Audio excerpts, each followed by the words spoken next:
అందరికీ praise the lord. వాక్యంలోకి వెళ్ళే ముందు ప్రార్థించుకుందాం.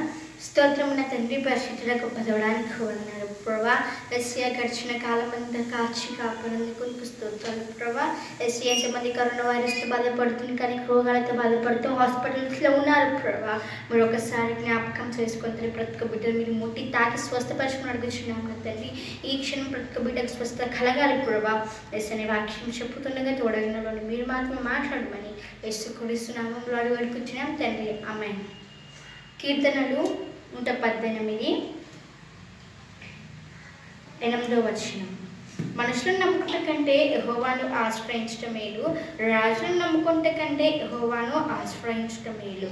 ఇక్కడ చూడండి, ఈ వాక్యం ఏమంటుంది అని అంటే, మనుషులను నమ్ముకుంట కంటే యెహోవాని ఆశ్రయించుట మేలు. ఎంతోమంది మనుషుల మీద ఆధారపడి ఉంటారు. అలా మనం ఉండకుండా దేవుని ఆశ్రయించాలి. ఎవరికైనా ఏదైనా ఆపద వస్తే, ఏదైనా సహాయము కావాల్సి వస్తే మనుషులను నమ్ముకుంటారు. మనుషులను నమ్ముకున్న కంటే దేవుని ఆశ్రయిస్తే మేలని వాక్యం సెలవిస్తుంది. ఎంతోమంది ఏదైనా సహాయము కావాలంటే మనుషులను ఆశ్రయిస్తారు. అలా మనం ఆశ్రయించకుండా దేవుని ఆశ్రయించాలి. మనుషులను ఆశ్రయిస్తే ఆ సహాయం మనకు జరగదు. కాబట్టి మనం ఆ శ్రమ నుండి మనము దూరము కాలేము. కానీ దేవుని ఆశ్రయిస్తే తప్పకుండా దేవుడు మనకు సహాయాన్ని చేస్తాడు. కాబట్టి మనం మనుషులను ఆశ్రయించుట కంటే యెహోవాని ఆశ్రయించుట మేలు, రాజులను నమ్ముకుంట కంటే యెహోవాను ఆశ్రయించుట మేలు. ఎంతోమంది రాజులను నమ్ముకుంటారు, మనుషులను నమ్ముకున్నారు, రాజులను నమ్ముతారు. అలా మనం నమ్మకుండా యెహోవాను ఆశ్రయించాలి. రాజులను నమ్మి నాకు ఈ డబ్బు కావాలంటే రాజులను నమ్మి రాజు ఇస్తాడేమో అని వేచి చూస్తారు. అలా మనం ఉండకుండా దేవుని ఎప్పుడైతే ఆశ్రయించి దేవునికి ఎప్పుడైతే మనం ప్రార్థిస్తామో అప్పుడు దేవుడు మనకు ఇస్తాడు. అన్నజనులందరూ నన్ను చుట్టుకొనిచున్నారు, యెహోవా నామమును బట్టి నేను వారిని నిర్మూలము చేసేదను.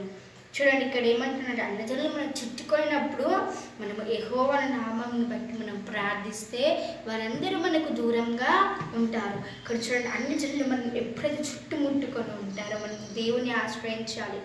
రాజులను ఆశ్రయించడం కంటే యెహోవాని ఆశ్రయించడం మేలు. మనం ఎన్నోసార్లు రాజులని మనుషులని నమ్ముకొని జీవిస్తాము. అప్పుడు మన ఆపదలో ఉన్నప్పుడు, మనం శ్రమల్లో ఉన్నప్పుడు వారు మన దగ్గరకు రారు. మన బాధలో ఉన్నప్పుడు మన దగ్గరకు రారు. కానీ దేవుని ఆశ్రయిస్తే మాత్రం మనకు ఎటువంటి కష్టాలు వచ్చినా, ఎటువంటి ఇబ్బందులు వచ్చినా దేవుడు మనల్ని కాపాడుతాడు. ఆ ఆపదల నుంచి దేవుడు మనల్ని విడిపిస్తాడు. నలుదిశలను వారిని చుట్టుకొని చిన్నారు, యెహోవా నామమును బట్టి నేను వారిని నిర్మూలము చేసేదను. చూడండి, వారు మనల్ని ఎంతగానో చుట్టుముట్టినా మనం యెహోవాని ఆశ్రయించాలి, యెహోవాని నమ్మాలి. కానీ రాజులని నమ్ముకొని మనుషులని ఆశ్రయించవద్దు. ఇక్కడ చూడండి, అప్పుడు దేవుని నామమును బట్టి మనం నిర్మూలన చేస్తామంట. చూడండి, దేవుని ఎప్పుడైతే ఆశ్రయించి దేవుని ఎప్పుడైతే నమ్ముకొని ప్రార్థిస్తామో అప్పుడు వారిని మనమే నిర్మూలన చేస్తామంట. కందిరీగలు నమ్మిన ముసిరి అన్నారు, ముళ్ళు కాల్చడం అంటే ఆరిపోయినట్లు వారు నశించిపోయింది. యెహోవా నామమును బట్టి నేను వారిని నిర్మూలన చేసేదను. చూడండి, ఎప్పుడైతే వారు అన్యులు మనల్ని బాధిస్తూ హింసిస్తున్నారో అప్పుడు మనం దేవుని ఆశ్రయించాలి. వారు ఎంతగానో మనల్ని హింసిస్తుంటారు, అవమానిస్తుంటారు, అప్పుడు దేవుని మాత్రం మనం ఆశ్రయించాలి.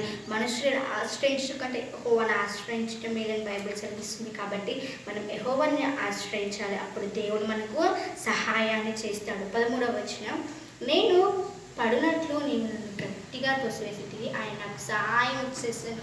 చూడండి, లోకంలో ఎంతోమంది మనం పడిపోయేటట్లుగా, సతానికి లొంగిపోయేటట్లుగా, లోకానుసారంగా జీవించేటట్లుగా మనం ఎంతగానో ప్రేరేపిస్తూ ఉంటారు. కానీ దేవుడు మనకు సహాయం చేస్తాడు. ఎప్పుడైతే నువ్వు దేవుని ఆశ్రయిస్తావో, ఎప్పుడైతే దేవుని నన్ను రక్షించు అని మనం ప్రార్థిస్తామో, ఎప్పుడైతే దేవుని మనం బతుకుతామో అప్పుడు దేవుడు మనకు సహాయాన్ని చేస్తాడు. ఎవ్వరు మనకు సహాయం చేయరు. మనం ఆపదలో ఉన్నప్పుడు ఒకసారి నీకు మనుషులు సహాయం చేయవచ్చు, కానీ ఆపదలో ఉన్నప్పుడు వారు నీకు సహాయం చేయరు. కానీ దేవుడు మాత్రం నువ్వు ఆపదలో ఉన్న ఎటువంటి సమస్యలను ఉన్న దేవుడు కాపాడుతాడు. అప్పుడు అప్పుడు మనం ఎప్పుడైతే దేవుని ఆశ్రయిస్తామో దేవునికి తప్పకుండా సహాయాన్ని చేస్తాడు. యెహోవా నా దుర్గము, నా ఘనము, ఆయన నాకు రక్షణాధారమైన. ఎప్పుడైతే మనం దేవుణ్ణి ఆశ్రయిస్తామో, ఎప్పుడైతే దేవుని నమ్ముకుని దేవుని విశ్వాసం ఉంచి ఎప్పుడైతే మనం ఆపదలో ఉన్నప్పుడు ఆయనకు మొరపెడతామో ఆయన మనకు రక్షణాధారం అవుతాడంట. అప్పుడు దేవుడే మనకు దుర్గము, గానము, రక్షణాధారం అవుతాడు. అందుకే మనం ఎప్పుడైనా సరే దేవుని ఆశ్రయించాలి. మనుషుల్ని ఆశ్రయిస్తే ఒకసారి మనం ఆపదలో ఉన్నప్పుడు వారు రాకపోవచ్చు. కాబట్టి మనము దేవుని ఆశ్రయిస్తే నువ్వు ఎటువంటి ఆపదలో ఉన్నా, నీకు ఎటువంటి ఇరుకులు ఇబ్బందులు ఉన్నా దేవుని ఖచ్చితంగా సహాయాన్ని చేస్తాడు. నీతిమంతుల గుడారాలలో రక్షణ గూర్చిన ఉత్సాహ సునాదము వినబడును. యెహోవా దక్షిణాస్తము సాహస కార్యములను చేయును. యెహోవా దక్షిణాస్తం మహోన్నతమాయను. యెహోవా దక్షిణాస్తం సాహస్య కార్యములను చేయును. నేను చావను సజ్జుడైన యెహోవా క్రియలను వర్ణించదను. యెహోవాను కఠినముగా శిక్షించను, కానీ ఆయన నన్ను మరణమునకు అప్పగింపలేదు. చూడండి, ఇక్కడ ఏమంటున్నాడంటే నీతిమంతుల గుడారాల రక్షణను గూర్చి ఉత్సాహగానము వినబడుతుందంట. ఈ దినాన మనం పరీక్షించుకోవాలి. మనం మనుషుల తట్టు ఉన్నామో, దేవుని ఆశ్రయిస్తున్నామో, మనుషులను ఆశ్రయిస్తున్నామో మనం చూసుకోవాలి. ఒకవేళ దేవుని ఆశ్రయిస్తే మన ఇంటిలో నుండి నీతిమంతుల గుడారంలో రక్షణ సునాదం అంట మన ఇంటిలో నుండి వినబడుతుందంట. అదే మనం మనుషులను ఆశ్రయిస్తే మనము అటువంటి కార్యాలు మనము చేయలేకపోతే, ఎప్పుడైతే మనం దేవుని ఆశ్రయిస్తే యెహోవా దక్షిణాస్తం సాహస కార్యములను చేయను. కాబట్టి మనం ఎప్పుడైతే దేవుని ఆశ్రయిస్తామో దేవుని దక్షిణహస్తం మన మీద ఉండి మన ద్వారా ఎన్నో కార్యాలను చేస్తుందంట. యెహోవా దక్షిణ హస్తం మహోన్నతమైన, ఆయన దక్షిణహస్తం సాహస్య కార్యములను చేయను. చూడండి, దేవుడు ఎన్నో మన ద్వారా అద్భుత కార్యాలను చేస్తాడు. నేను చావను సజీవుడనై యెహోవా కార్యములు వివరించదను. చూడండి, మనం బ్రతికి ఉన్నంత కాలము ఎప్పుడైతే మనం దేవుని విశ్వసిస్తామో అప్పుడు అనేకులకు మనము దేవుని క్రియల గురించి మనము వివరించాలి. యెహోవా నన్ను కఠినంగా శిక్షించిన, కానీ ఆయన మరణముకు అప్పగింపలేదు. చూడండి, దేవుడు మనల్ని ఎన్నోసార్లు పరీక్షిస్తాడు. అన్నాడు యోబుని పరీక్షించినట్లు దేవుడు మనల్ని పరీక్షిస్తాడు. అన్నాడు యోబుకి ఎన్నో కష్టాలు, కానీ దేవుడు ఆ యోబుని మరణానికి అప్పగింపలేదు. జస్ట్ దేవుడు పరీక్షించాడు. అలానే ఈ దినాన మనల్ని ఎన్నోసార్లు దేవుడు పరీక్షిస్తున్నాడు కావచ్చు, కానీ మనం ఆ పరీక్షలకు పాస్ కాకుండా మనము దేవునికి దూరంగా అవుతున్నామేమో. కానీ ఈ దినాన మనం అలా ఉండకుండా మనము దేవుని పరీక్షలకు మనము ఖచ్చితంగా దేవుని దూషించకుండా అవమానించకుండా మనము నిత్యము దేవుని అంత విశ్వాసము కలిగి జీవించాలి. నేను వచ్చినట్టు ఎదిగి మమ్మల్ని తీయడం, నేను వాటిలో ప్రవేశించి యెహోవాకు కృతజ్ఞతాస్తుతులు చెల్లించుతున్నాను. ఇది యెహోవా గుమ్మము, నీతిమంతులు దీనిలో ప్రవేశించెదరు. చూడండి, ఎప్పుడైతే మనము భూమి మీద దేవునికి స్వార్థను ప్రకటిస్తూ ఎప్పుడైతే దేవుని అంత విశ్వాసము కలిగి ఉంటామో అప్పుడు మనము ఎక్కడికి నీతిమంతులు దీనిలో ప్రవేశించుదరంట. అది దేవుని గుమ్మము. ఎప్పుడైతే భూమి మీద మనం అలా నీతిమంతులుగా ఉంటామో దేవుని ఇంట్లోకి మనం గుమ్మంలోకి మనం ప్రవేశిస్తాము.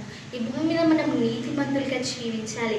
ఎప్పుడైతే నీతిమంతులుగా మనము జీవించి చెడుతనంని విసర్జిస్తామో అప్పుడు మనం పరలోకానికి నిత్య జీవనకు వారసులుగా ఉంటాం. నేను నాకు రక్షణదారుడవే, నాకు ఉత్తరం ఇచ్చి ఉన్నావు, నేను నీకు కృతజ్ఞతాస్తుతులు చెల్లించుతాను. చూడండి, దేవుడిని మనం ఆశ్రయిస్తే దేవుడు మనకు ఎన్నో సహాయాలు, మన ద్వారా ఎన్నో కార్యాలు చేస్తాడంట. కాబట్టి మనము దేవుని ఆశ్రయించాలి, మనుషులను ఆశ్రయించదు. రాజులను నమ్మకుండా మనము దేవుని విశ్వాసం కలిగి జీవించాలి. ఎంతమంది మనల్ని పాపంలోకి పడతోస్తున్నా దేవుడు మనకు సహాయం చేస్తాడు. కాబట్టి మనము నీతిగా మనము జీవించాలి. యెహోవా ఎప్పుడైతే మనం దేవుని నమ్ముతామో అప్పుడు దేవుని దక్షిణహస్తం మన మీద ఉండి ఎన్నో మహాత్మ కార్యాలను మనము జరిగిస్తాడంట.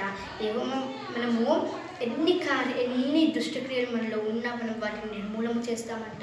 నలుదిశల అంగిలో వచ్చి మనల్ని పీడిస్తూ ఉన్న మనల్ని లోకంలోకి పడేస్తున్న దేవుడు మనకు సహాయాన్ని చేస్తాడంట.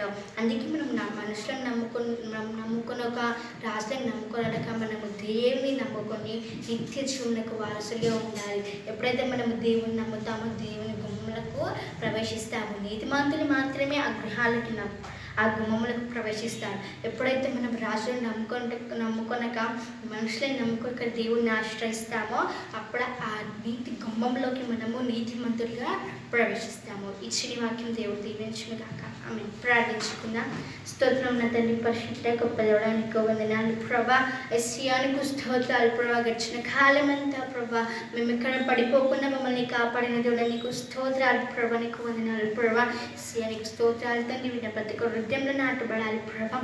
ఎస్సియానికి వందనాలు తండ్రి. మమ్మల్ని కాపాడి దీవించి మంచి ఆరోగ్యాన్ని ఒక దయచేయమని యేసుక్రీస్తు నామములో వేడుకుంటున్నాం తండ్రి. ఆమేన్. Praise the lord.